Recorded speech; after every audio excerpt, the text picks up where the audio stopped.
de dermatología.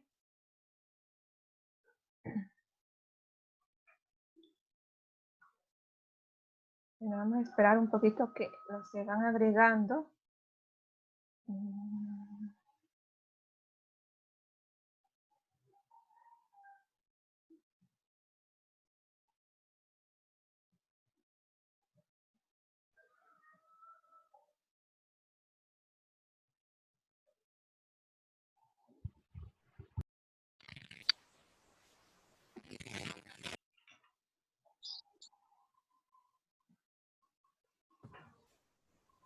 Vamos a esperar, vamos a ver.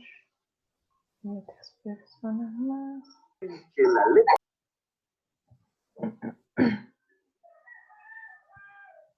Bueno, ya vamos a comenzar.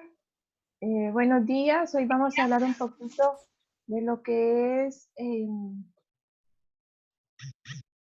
dermatología, obviamente en algunas enfermedades más frecuentes durante la etapa de pediatría.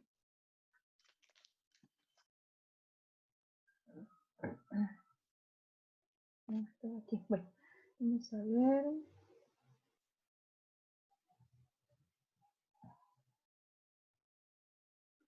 Ahí estamos. Bueno.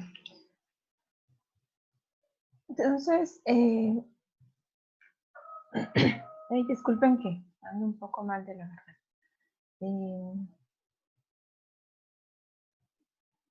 Bueno, vamos a hablar entonces de las enfermedades dermatológicas más frecuentes en la edad pediátrica.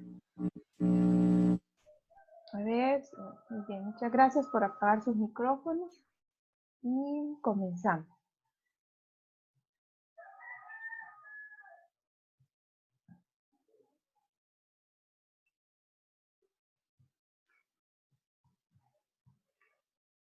Ahí está, ay, se me pasó. Entonces, bueno, en cuanto a la piel, ahí vemos esta estructura de la piel en la cual vamos a ver que tiene 3 capas. La epidermis, la dermis y el tejido celular subcutáneo. En cuanto a la epidermis, también... Estas palabras no se pueden dividir más. A ver si... Ay, muy bien, gracias por apagar los micrófonos. Entonces, vamos a ver que la piel tiene lo que son el pelo con sus glándulas sebáceas, sus glándulas sudoríparas. Se pueden dividir en... A ver si pueden apagar el micrófono. KG, por favor. Es la raíz de la palabra o la parte que... Muy bien, muchas gracias. Entonces, estas estructuras de la piel, nosotros también tenemos 2 paquetes vasculares de lo que es, aquí van los vasos sanguíneos, la parte superior y en la parte inferior. Entonces, esto hace que cuando nosotros nos demos una raspadura o una pequeña herida, comencemos a sangrar abundantemente, ¿verdad? Por esos paquetes que tenemos arterios venosos y hacen que sangre inmediatamente. Otra de las funciones o de las estructuras importantes a nivel de la piel es la unidad pilosebácea. Pilo, ¿por qué? Porque obviamente está un pelo, y sebácea porque hay una glándula que produce sebo. Y este problema podemos encontrarlo en el acné, en la rosácea o algunas otras patologías que pueden estar afectando lo que es la unidad pilosebácea. Entonces miren aquí todo lo que es la grasa, el sebo. Llega una bacteria que antiguamente se llamaba el Propinebacterium agnes, ahora es el Cunibacterium agnes, y hace de las suyas porque encuentra el lugar perfecto para este proceso de grasa. También tenemos lo que es el pelo. El pelo tenemos millones de pelos en nuestra piel cabelluda y solo no vamos a tener pelo en la mucosa. De ahí tenemos vellos y cabellos en diferentes partes del cuerpo. El pelo tiene fases de crecimiento. Por ejemplo, la anágena, en el cual va a estar en crecimiento y va a durar de 2 a 6 años. Aquí tenemos un pelo muy bien formado con sus estructuras, y también vamos a tener la fase catágena, en el cual el pelo deja de crecer pero está en reposo, y la fase telógena, en el cual dura aproximadamente 3 meses y el pelo ya se cae. Entonces nosotros podemos decir que el pelo está en constante movimiento, en constante crecimiento, y es normal que se caigan de 100 a 150 pelos diariamente. O sea, si ya tenemos más de eso, entonces sí, ¿verdad? Pero de lo contrario, podemos decir que tenemos la mayoría del pelo, hasta un 85%, va a estar en fase de crecimiento. Miren cómo va cambiando la pápula, la matriz del pelo o el bulbo del pelo a medida que va pasando de una fase a otra.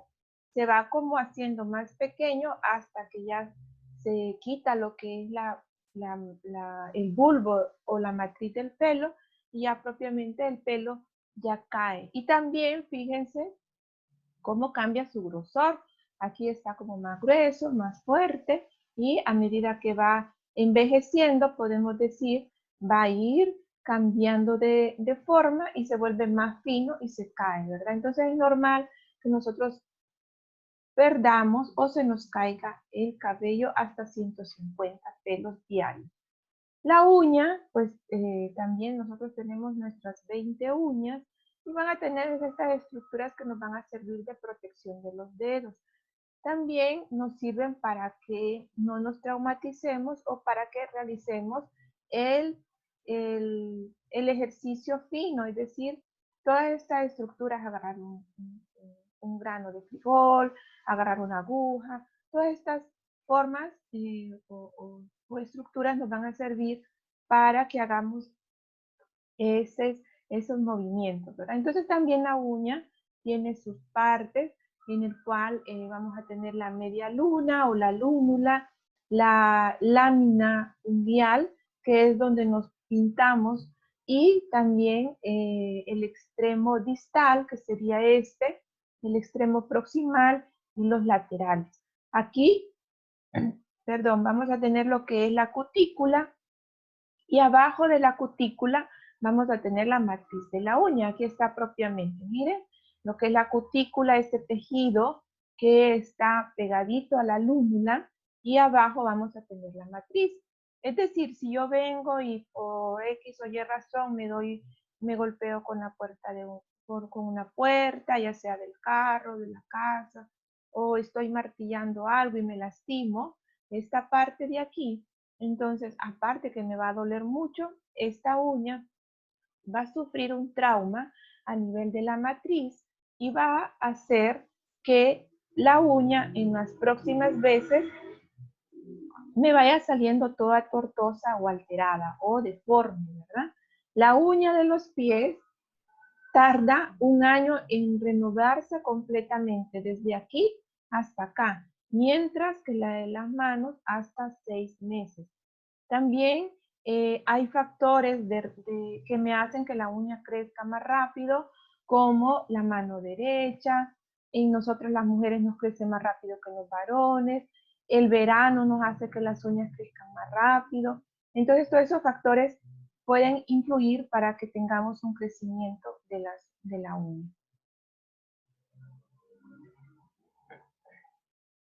También nosotros a nivel del cuerpo vamos a tener líneas.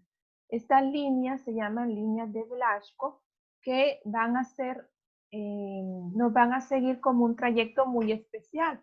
Por ejemplo, si se fijan, en las extremidades tienen una forma oblicua, en el cual van de arriba hacia abajo, pero van de una forma, podríamos decir, perdón, oblicua, ¿verdad? En el cual, o podríamos decir lineal, mejor dicho, lineal o oblicuo. Pero si se fijan en el tronco, va a tener la forma de una V, o sea, es en forma que va a ir van a venir de la parte superior del tronco hacia abajo en la línea media, se van a juntar y de ahí van a subir, ¿verdad? Entonces en la parte posterior igual. Entonces aquí les traje una serie de fotografías en el cual podemos observar algunas manifestaciones clínicas dermatológicas que se van a ir presentando en la piel, ¿verdad? Por ejemplo, miren esta mancha, cómo se ve la forma de la letra V o V de vaca que nosotros antiguamente decíamos, ¿verdad? Aquí, miren cómo se logra y perdón, y en las partes de las extremidades, pues va a ser en una forma lineal. Y de esa forma no solo voy a tener manchas, sino que también algunas otras enfermedades. Fíjense acá, tiene la forma de la V igual en esta, ¿verdad? Entonces, para que se recuerden de las líneas de Blaschko. También nosotros vamos a tener las líneas de tensión o de Lange, que estas líneas me van a servir a mí para cuando yo quiera cerrar una herida o bien cuando yo intente retirar algo, por ejemplo, que tenga al paciente un nevo, es decir, un lunar y que se lo quiera retirar, obviamente tengo que valorarlo, ¿verdad? Uno como dermatólogo lo valora si en realidad lo requiere retirarlo, si tiene alguna sospecha con el uso del dermatoscopio que se requiera retirar, pero solo por retirar no es el simple hecho porque siempre se requiere que sean estudiados por patología. Entonces, ¿cómo van a estar estas líneas? O ustedes lo pueden hacer perfectamente, lo hacen ahorita, se agarran la piel en forma de como arrugando la piel y van a ver que las líneas que se van a producir a nivel del brazo van a ser en forma oblicua, a nivel del abdomen en forma horizontal, en las extremidades también oblicua. O sea, si yo tengo una lesión, por decir, aquí en la pierna, en el muslo, mejor dicho, entonces yo voy a cerrar esa lesión en forma oblicua. Y en la cara también, por ejemplo, las heridas que muchas veces se pueden golpear los pacientes, se accidentaron o algo, y tienen esta herida, entonces vean cómo van las líneas, ¿verdad? Las líneas de tensión, y esto va a ser para que la cirugía sea más fácil de realizar. Por ejemplo, si tenemos una lesión y la pretendemos cerrar horizontal, no, verticalmente, entonces la piel no nos va a dar, van a quedar, la cirugía va a quedar como más tensa, y todo esto hace para que nosotros nos ubiquemos cómo debemos de ir cerrando o, mejor dicho, cómo tenemos esas líneas de tensión. Por ejemplo, en los ancianos, si ustedes se pueden fijar cómo se les arruga alrededor de los labios por estas líneas, ¿verdad? Las líneas de tensión. Estas líneas las tenemos todos, no podemos cambiarlas, forman parte de nuestro cuerpo y también nos están dando las líneas de tensión, nos dan esa estabilidad que se puede tener en la juventud, pero que con el transcurso del tiempo no podemos evitarlo y lo que va envejeciendo se van a ir manifestando. También en cuanto a la historia clínica dermatológica, aquí es muy diferente en cuanto a una historia clínica, ya sea de un adulto o de un niño. Tal vez en estas partes sí podemos ver que va a tener su nombre, edad, sexo, género, lugar de residencia, fecha y nombre del médico. Esto nunca va a cambiar porque son los datos generales. Pero ya aquí, en cuanto al estudio dermatológico, todo cambia. La topografía, las dermatosis pueden ser localizadas, diseminadas o generalizadas. ¿Cuándo voy a hablar yo de una dermatosis localizada? Por ejemplo, si tengo un trauma en la uña del dedo pulgar, entonces yo voy a decir, una herida, mejor dicho, dermatosis localizada en miembro superior derecho que afecta la uña del el primer ortejo de ese miembro, caracterizada por una herida tal de 1 o 2 centímetros de largo, con sangrado abundante, y ahí ya vamos explicando. Entonces se menciona el segmento afectado. Cuando es diseminada, ya dice que puede ser 2 segmentos. ¿Y cuáles son los segmentos? Normalmente pueden ser la cabeza, las extremidades y el tronco. Entonces esos son los segmentos que nosotros normalmente tenemos. Y la diseminada quiere decir que me está afectando 2 segmentos. Puede ser que sea el tronco y la cabeza, puede ser que sea una extremidad con el tronco, o una extremidad o una mano con la cabeza. Entonces, pero tienen que ser 2 segmentos. Y la diseminada es, perdón, la generalizada es cuando ya me está afectando todo el cuerpo hasta en un 90% de los segmentos. Me puede afectar palmas y plantas, ¿verdad? Entonces, eso es la generalizada. Estas regiones o segmentos es importante que nosotros los tengamos claros, porque también van a tener caras, por ejemplo, la cara anterior del tronco, la cara posterior del tronco, la cara lateral de la pierna, la cara interna del muslo, y así sucesivamente, ¿verdad?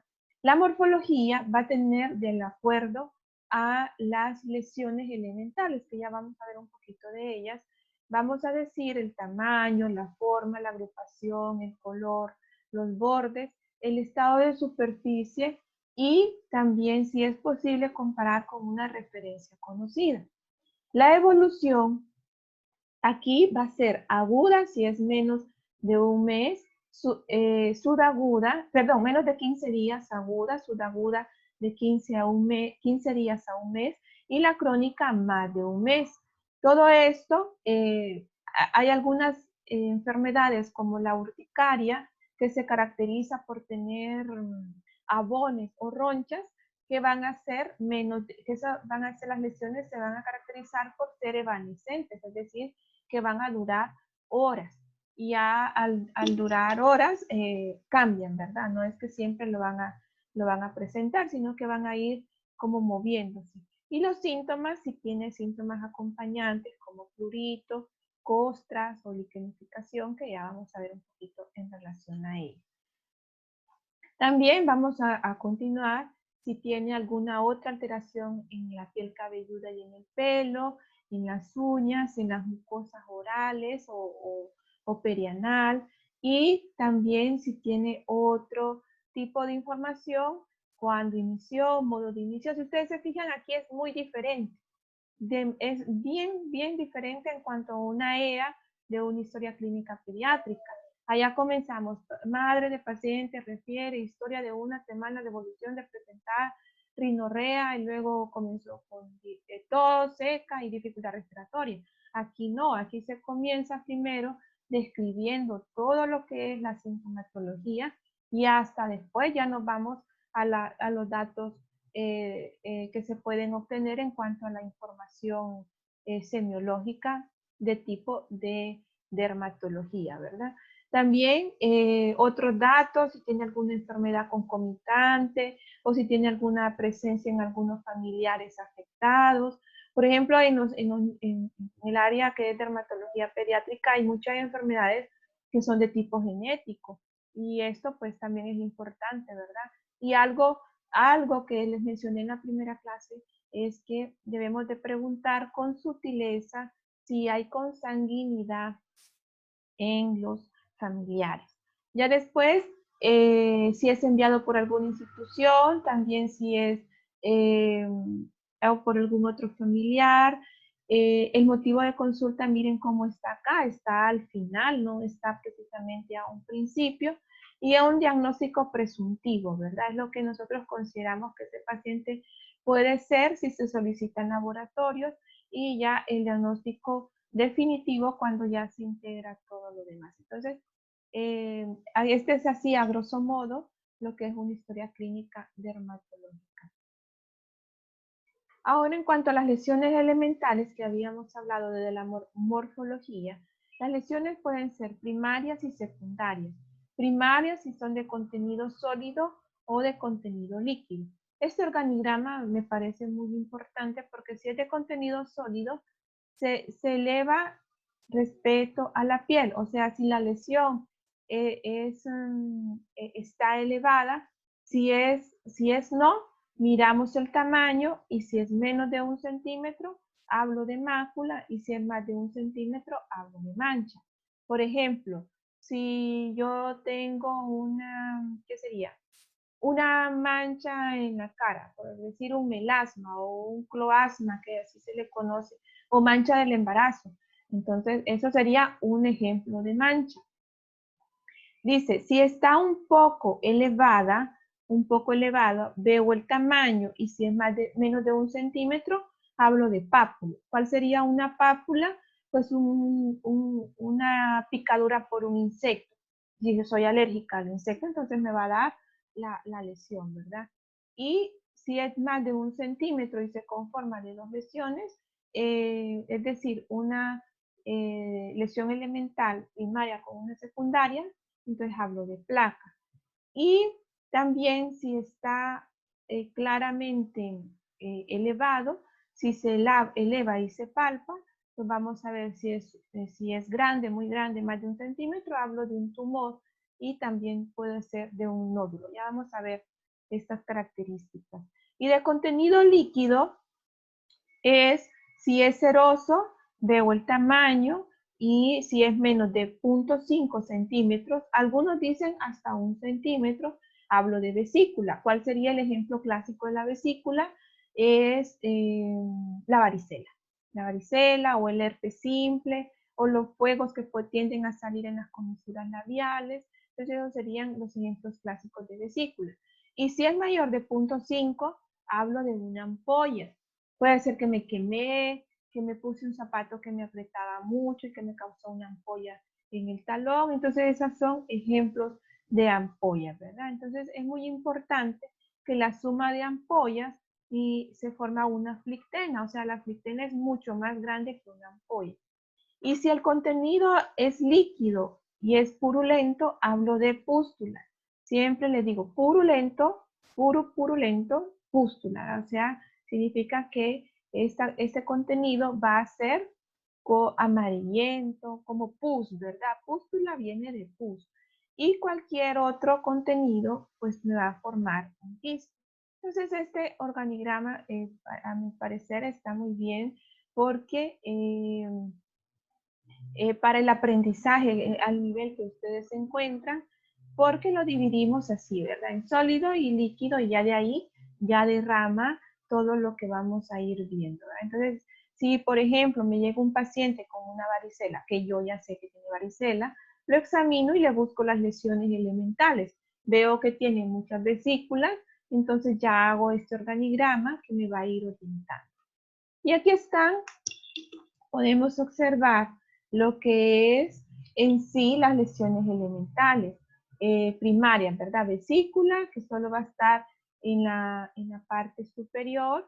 Muchas veces si está en la epidermis no me deja cicatriz, pero si ya sobrepasa la dermis, o sea, es decir, que ya llega a la unión dermoepidérmica, entonces ahí sí me puede dejar cicatriz. La ampolla es la fusión de varias vesículas. La flictena es la fusión de varias ampollas. La pústula es de contenido purulento y va a tener pus y me va a decir que es una infección bacteriana. Eso sí es muy importante. La mácula, que solo es el cambio de color, y ya hablamos de la mácula por el sol o por una picadura y me rasqué y me quedó la mancha, ¿verdad? Entonces esa sería la mancha, es más grande que la mácula. La pápula, que es una elevación circunscrita menos de 1 centímetro o menos de 0.5 centímetros. El nódulo, que es igualito que una pápula, pero lo que cambia aquí es que tiene más de 1 centímetro de diámetro. Y la placa, que es una elevación circunscrita, sólida, con bordes bien definidos. Hay algunos dicen que puede ser la combinación de una lesión elemental primaria con una lesión elemental secundaria. Y las lesiones secundarias, pues ya aquí su nombre lo dice, son secundarias a todo un proceso que viene de la lesiones elementales primarias. Por ejemplo, me retrocedo. Una pústula, si se rompe, va a salir pus. Esa pus, al quedar seca en la superficie, me va a causar una costra. ¿Y qué color va a tener la costra? Si esto es amarillento, entonces también la costra va a ser amarillento. Si ustedes se fijan y se dan cuenta, las lesiones secundarias son consecuencia de algo, y esto es propiamente de las lesiones elementales primarias. Entonces aquí vamos a clasificarlas también en transitorias, si es tejido desvitalizado o si son permanentes. Por ejemplo, si son transitorias, se desprenden por sí mismas. Sí, la escama. ¿Cuál sería el ejemplo clásico de la escama? La caspa que muchas veces nos puede salir en la piel cabelluda. Que no se desprende por sí misma, entonces hablo de costra, ¿verdad? Esta costra, ¿cuál sería una cosa? Por ejemplo, que tenga una úlcera y que tenga en la periferia se vaya presentando estas lesiones como secas, entonces, y no se desprenden fácilmente, pues hablo de una costra.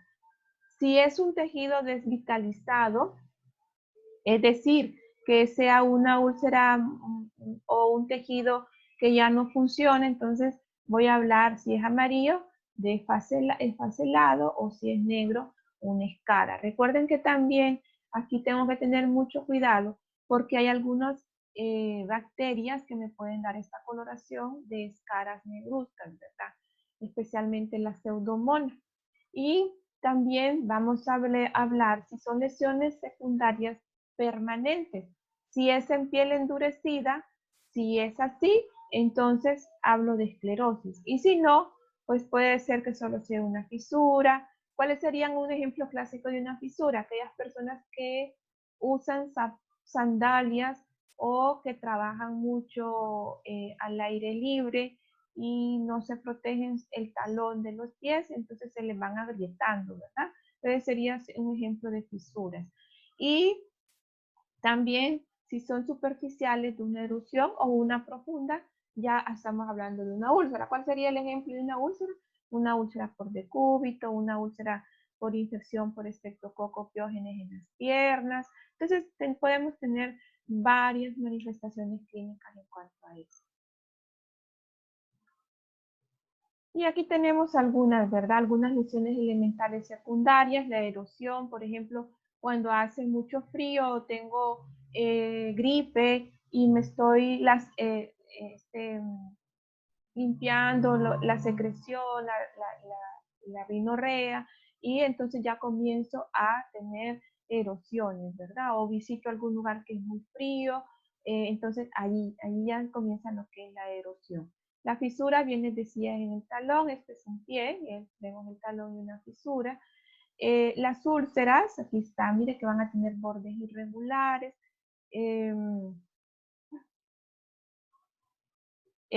bordes irregulares y por lo tanto hace que se tenga aquí estas úlceras.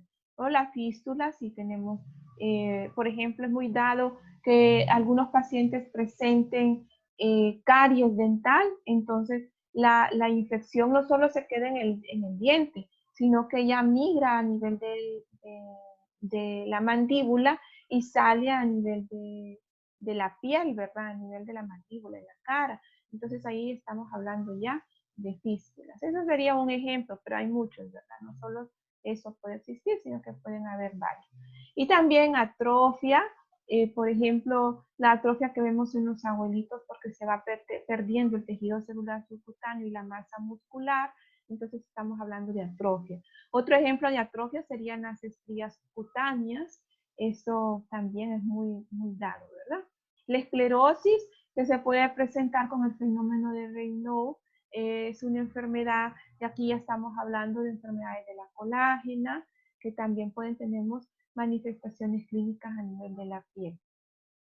La cicatriz, me operaron, o me golpeé, o me lastimé, me hice un trauma severo que me afectó y se me hizo una lesión, entonces ya cicatricé. Y esta cicatriz puede ser queloides si son irregulares, si son hipertróficas o son aplanadas o normales, ¿verdad? O atróficas. Y la liquenificación, que esto es producto de tanto rascado. Por ejemplo, es muy dado que las personas muy nerviosas inconscientemente se estén rascando las piernas o el cuello, entonces ya aparece esta liquenificación. O en aquellos pacientes que tienen alguna otra patología de base, como una dermatitis atópica, y se rascan y rascan constantemente, entonces ya tengo liquenificación, que es más que el engrosamiento del estrato córneo, es decir, del epidermis a nivel superior. Entonces, ¿cuáles son algunas de las dermatosis más frecuentes en pediatría? Vamos a ver la tinea capitis, que es una infección producida por hongos, micótica, son hongos, afectan más niños, especialmente hasta los 7 años, es muy raro en adultos.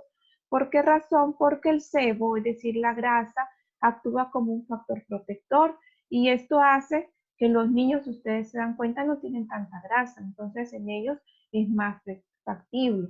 También puede ocurrir por una invasión del estrato córneo que forma parte del epidermis y vamos a encontrar hifas o astroconidias. Las hifas que son estructuras reproductoras de los hongos y también se puede transmitir de persona a persona, de animal a persona o por fomites. Uno de los agentes más frecuentes en la tinea capitis es el Microsporum canis. Viene del perro, canis de perro, ¿verdad? Entonces, por eso se dan cuenta que puede ser de animales a persona. Y por fomites, pues también es muy dado que una persona diga, es que me apareció esto después de haber ido a la barbería, ¿verdad? Entonces, por esa razón, porque se pueden transmitir.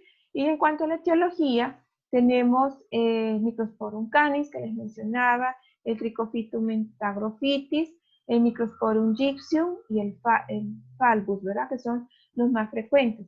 Aquí coloco Ectotrix. ¿Qué significa esto? Ecto significa afuera, trix significa pelo. Entonces, vamos a ver que estos agentes van a tener la característica de infectar el pelo, pero por fuera, ectotrix, ¿verdad?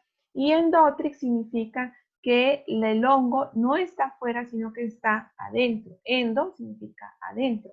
Entonces, pues también podemos tener combinaciones de ambos, pero este en lo particular, endotrix, significa que está colonizado por dentro.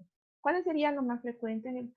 El Trichophytum tonsuran, el Trichophytum violaceum y el Trichophytum schöning, ¿verdad? Entonces estos son los más frecuentes.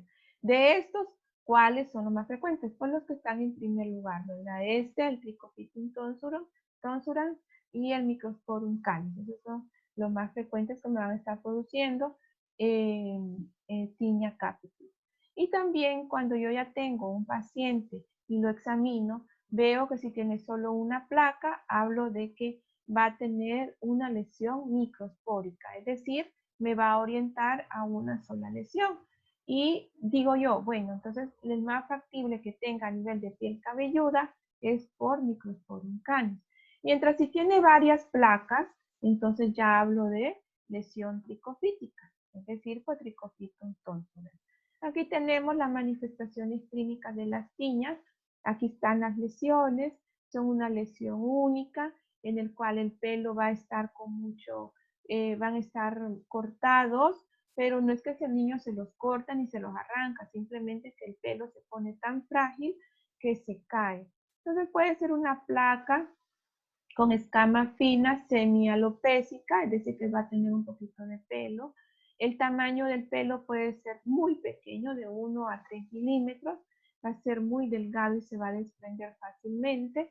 También se le dice que son pelos grises porque como está colonizado, entonces como está lleno de escamas y eso le da la tonalidad gris, ¿verdad? Algunos pacientes pueden llegar a tener adenopatías, pero es más frecuente encontrarlo en la tiña inflamatoria. Recuerden que esta tiña es tiña seca, es la que más frecuentemente vamos a encontrar.